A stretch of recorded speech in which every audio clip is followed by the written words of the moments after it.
Hey everyone, welcome to this week's long form content at Moving Forward Properties LLC and Katie's House Foundation, a 501c3. We have Julie, our interim CEO of the foundation and the president here of Moving Forward Properties. And then we have JJ Vanderjack on, who is my older cousin through my husband, and he and I have done a lot of work. In fact, the three of us have done work together on both the for-profit side and the nonprofit side for years. And JJ, I'm so glad you could take 15 minutes, however long you want to do this long form content. We are here to talk about your experience and what you can shed light on for residential real estate investors, even if you want to jump into commercial like apartments or tract housing, but the sales cycle is quite long sometimes on those.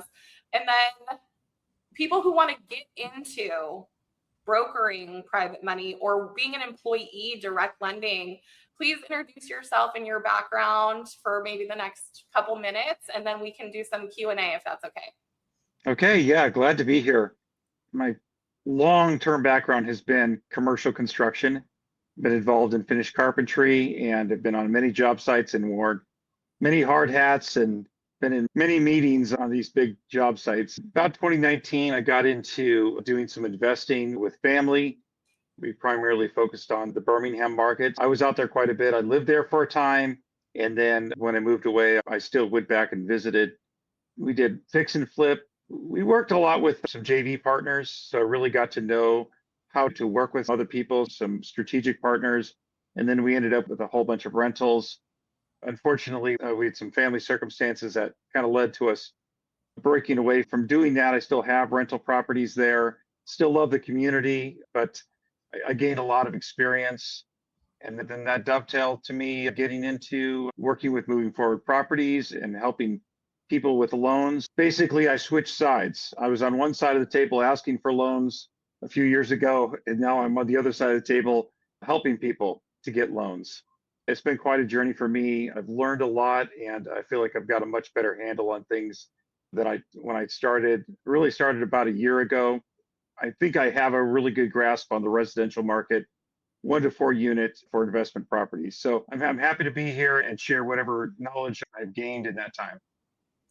Awesome. Thank you. Because being an investor and doing many projects with you, you had family and you had JV partners, you bring so much experience in both construction and then getting those loans. I know you had said previously that you guys would get hard money and you were always looking for a private money lender to have better terms. And so why don't we just talk about the difference in your opinion or experience between hard money and private money?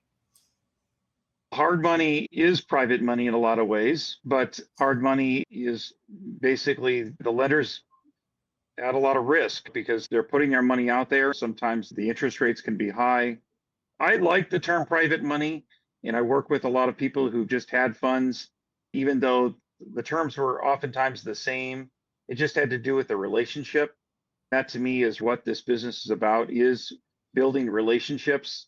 I enjoy talking with people. I enjoy sharing our war stories because even though I did plenty of investing and had some successful projects, I had some really bad projects and things didn't go well. That's part of doing this industry. You got to take the good with the bad. So for me as a lender, working directly and creating those relationships, I can develop a rapport very quickly and understand what they're going through. Yeah, I would agree. Strong relationships, understanding the deal, understanding the objectives with the client at that particular time when they need the funds or how much they need, and the complexities around that. You've done a very good job cutting through the noise, which I think has made you very successful over the last year, and you're trending in such a positive direction. Julie, you're an investor for 20 years and in law enforcement. For anyone who's in law enforcement or is a real estate investor, Julie, is there anything that you would like to say to them related to either JJ or your experience over the last year doing this full time? I'm much like JJ. I started investing in real estate years ago. I've been in the rental game. I've done a couple of flips. It wasn't really my forte, so I didn't stay in it. However, he said it's relationship. And I think that was one of the things that drew me in to help people out on the other side, just like JJ's doing. At Moving Forward Properties, I wanted to help anyone who's out there really struggling. I have a problem right now with one of my investments property, and it comes down to more of a timing issue. I won't get into it, but it's very frustrating when you've got something going on and it just seems like everybody else isn't getting affected, but you are. So I think that's one of the things when we talked to JJ today about his year-long journey here and helping us here at Moving Forward Properties is the relationships you build, the understanding that people know that we come from the same cloth and that we're working hard to help them be successful. And that's what we'd like to do, is turn that around from having difficulty trying to get that funding or trying to get those projects to be more profitable. Welcome, JJ. I'm glad you're here today. It's a pleasure talking to you. I've met you in person. I had a good relationship with you so far. It's It's really been nice. great. Yeah, And that's the reason I like this industry. Like you just said, it's getting to know people. I know that you share the same heart that I do, which is I just like helping people. I like helping people with their goals, understanding their pain points. Sometimes you're going to put a loan together and someone's going to be very sensitive to the rate or the cost or the timeline. If you just get a bunch of numbers on a sheet, a lot of that doesn't come out. So I always want to have a conversation with someone I'm talking to. And the more I understand their story, the better that I can shape that loan and give them what they need. Perhaps they just finished up a flip and are really struggling to get that sold, and they're running up against a time frame. Obviously, we can offer a bridge loan, and that would be great. But maybe for the next flip, we'll give them a little bit longer term and take away that pressure of having to sell it right after they complete the rehab and give them a little bit more breathing room, those kind of things. And I try to look for those opportunities, knowing what it's like having been in the trenches myself. Yeah, I would agree with that on different fronts with regard to having a conversation. I think the three of us know how big I am into efficiencies and the myportfolioloan.com. The truth is that by having a Zoom meeting or even just a phone call, those 10 minutes can make such a big difference in understanding what they need. An example is that yesterday a builder called me. Today we connected. Yesterday I sent him our 14-day funding guarantee, which is new here in 2026, just putting that in writing. The point is this morning he called me and I said, just call anytime, right? So many people are like, book on my calendar or do my website or do this. It is helpful, but it's not the same as just call me. So he called at his convenience. And I took the call. He said, listen, my other lender they took 7 months on one loan to give him the money. And now it's the second loan and it's been 3 months and they have not closed it because it sounds like maybe the loan consultant he takes responsibility for that, is actually verbatim what I was told by the client. But that still doesn't solve the builder's problem of the carrying cost of carrying the dirt and being halfway through his build, and he needs more money and he needs it quickly to get that built and sold. So and that would be my advice to people who are trying to be successful as loan consultants, as loan officers, is really know your products too.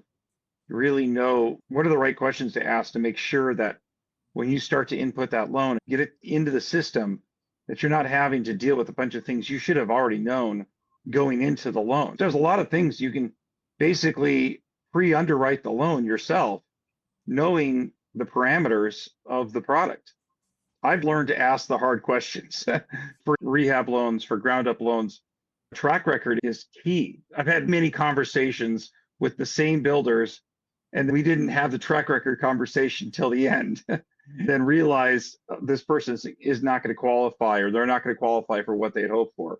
Or if I'd had that same conversation with them right from the beginning, day one, then it would have been easier to move forward or not. Let them know, hey, this one won't work out for you, or here's a solution for how you can get that done. Find a partner. Maybe ask your GC to partner with you, or do you have a family friend who's been involved in this business? And so I can direct the conversations. And if I can figure out what's going to keep them from getting qualified or what are going to be the big hurdles, let's talk about that early on. And of course, that's going to be helpful for everybody. That's going to be helpful for me. That's going to be helpful for them. That's going to be helpful for our processors, our underwriters, and it just makes the whole process go. But it all starts with those initial conversations and really understanding the story of what the investor is trying to accomplish. I really like the fact that you said that you not only try to understand where they're at and where they're trying to go, but you're also trying to give them solutions to guidelines the lenders do want to see or have in place to show that they're protected on their side, but also the investor is going to follow through with what they intend to do. I think that's really important that we stress that for those people that want to go on myportfolioloan.com, the more information that they can give us, the better off we're going to be able to have that conversation with them and get them those ideas on how to get through some of these hurdles. The one thing that's really special about the three of us that is different than other private money and hard money and DSCR lenders nationwide is that having printed guidelines and printed rate sheets, we can move so much faster. And the fact that we've taken a lot of care to get to know those, the client can always call. The number is 629-290-1038. Again, 629-290-1038. The reason I mention that is because there are a lot of people who do need to pay off their hard money loans right now. And the timelines are getting extended in the flip world, in the build world. Even if you're not having trouble with that pain point of, I need to pay off my hard money lender because I've met my 6, 9, or 12-month term. We also have people who get a project done in 90 or 180 days and then they want to cash recoup, which we can do too. And then this new client, what I thought was really great for him is that he didn't know that we could help him buy the dirt and do the build at the same time. And so he doesn't have to pay cash for the lots, which is hugely helpful because he was actually looking for advanced construction draws on new construction. And we do advanced construction draws on flips, but not on new construction. But when I asked him, how much money do you need? It was really just the money that he paid for the lot, or even just a very small fraction of what he paid for the lot. And I said, we can just give you back your cash right now. You paid cash for it last week. Let us use the purchase price and give you back 50 or 60% of your cash right now, today. And now you don't need advanced construction draws because you just recouped money, which is the same thing for him because it's all money in and money out. But yeah, the fact that we can cut through the noise and have this confidence with them and say, we have printed guidelines. The loan consultant makes a difference if they are able to ask the right questions up front and help that person get through to whatever it is they need right away. Having those guidelines is a big deal because it's the same set of guidelines the underwriter is using. So if I'm looking at the same information that the underwriter is using, if I've got a question about something, I don't need to get a hold of an underwriter to ask them specifically. I just go to their guidelines. Every once in a while, there's a nuance that needs to be clarified, but for the most part, we know what the parameters are because it's in written form and it's many pages. But it's easily certain. And I will say that knowing those guidelines, especially over the course of this last year where I've really dug into this industry, I used to read the guidelines a little bit every day so that I was familiar. So if I got a phone call, which I do all the time, or text for brokers and borrowers, people that just want the information, I can just text them right back. Sometimes I'll say, give me a few minutes, I'll research that for you. I think that builds trust. So when I'm working with clients, they hear, oh, okay, you seem to know what you're talking about. I want to work with someone who knows what they're talking about because that's not their job. Their job isn't to know our loan products. Their job is to focus on the investment itself and then have me help them to say, okay, this is what you can and can't do. I'm going to help you through this process and give you the best possible product for what you're trying to accomplish. Yes. Yeah, I think sometimes when you actually have a product that they want, but when they talk to you and you explain to them some of the restrictions or some of the options that they have, and that the ultimate option is a completely different product, I think that's where it goes into trust and the confidence that this person's trying to lead me to succeed. Yeah. And sometimes it's interesting because I might get a scenario that will maybe initially look like a bridge loan, but then looking at it a little closer, it's like, actually, that might be a good DSCR product. That might be one to look at this way. And so we can weigh the pros and cons of each. It's knowing where the nuances are. Sometimes people are looking for a bridge loan when they really do need a rehab loan. They really need to have that rehab component. And we can go higher with the LTVs on the rehab loans. So there's some advantage in going that direction. But again, that's really my job to know those products well enough and to know their story well enough to help them through and fit that narrative together. I would consider you, JJ, our deal desk at this point for our loan consultants, because you have become so knowledgeable with the guidelines and with the rate sheets. And with regard to people who want to get into the private money lending space as a loan consultant or as a broker, or even processing, underwriting, funding, closing, we have the whole team from A to Z here. A lot of people don't realize that there's dozens and dozens of people doing things full time. And my question would be, could you explain to our listeners the difference between bank to bank? We have bank to bank. We have what I would consider bank to TPO, which is a correspondent who uses the warehouse line, which is where we would consider ourselves. And then we have bank to broker. And I'm using the term bank kind of lightly, guys, because it's not a chartered bank, right? It's just the big money. And so brokers are different. Sometimes they're a one-man shop and they don't have processors, underwriters, and staff. And then you have referral partners, like a realtor might refer you deals. So I was wondering if you could touch on your experience in seeing these types of associates in the industry, and if you have any tips for them. There's a lot there. So I actually have a lot of people I work with that you call them those one-man shops. They're great. They have their focus. They like the freedom to work, and they may have a clientele that just loves working with them. They're going to put a little more work on us, and maybe that's fine. And then there's more of like a larger brokerage where they're taking on so much more of the work. Like Moving Forward Properties, we have a tremendous team. In fact, I've been talking with a couple of our loan consultants both this morning and last night, working through some deals, and they are doing a fantastic job. And over on processing or on underwriting. For Moving Forward Properties, we have a fuller approach. We have our 14-day funding guarantee, which we take very seriously. As far as bank to bank, I don't know that I would have a good answer for you on that. That's not the world that I live in right now. I've seen all sorts of people, and I've gone to a lot of different conferences and shows, and it's all over the place. And that's because this industry has to be all over the place.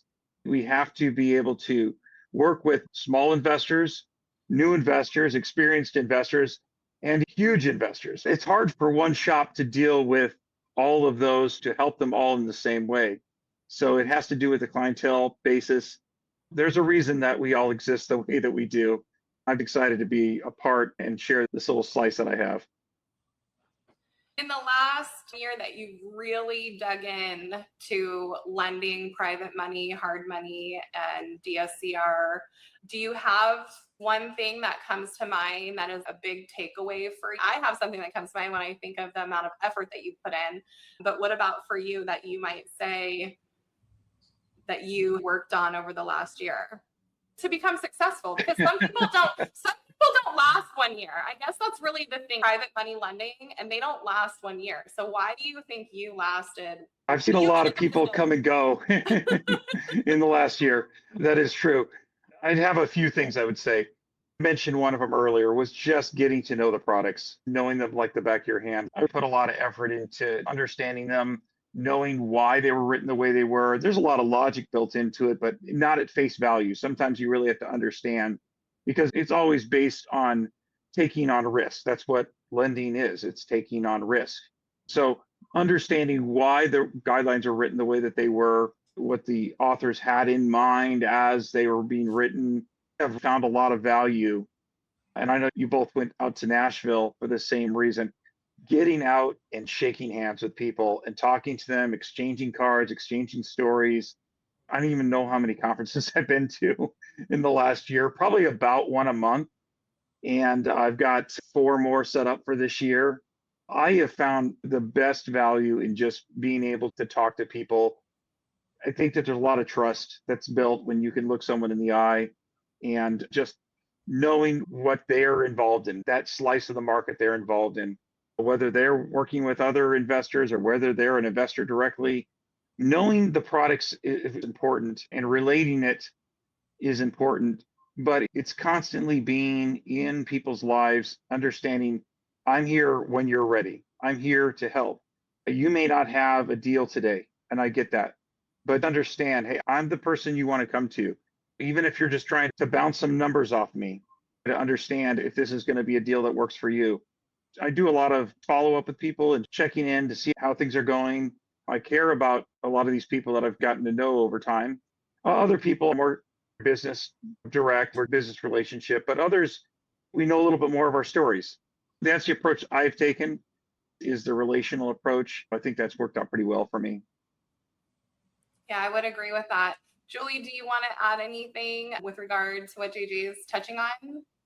My thought process is the same thing. Coming from the investor side, knowing that when it was my turn and I wanted to find something that fit what goals I wanted, whether the biggest part I was interested in was the interest rate or the term of the loan, I think that is something that you learn over time when you talk to people and you have that good relationship with them is what's most important to them, right? So it's very nice to see that we have people like JJ to help us, that we can go to ask him for the questions, that he's a wealth of knowledge. So I just want to thank JJ for coming on and giving us his insights on what the behind the scenes look like. Anybody that's interested can go to myportfolioloan.com. Subscribe to our long form content here. Keep coming back, learn more and more. If you have questions, please reach out, and we appreciate you listening in. Catch you next week. Bye. Bye-bye.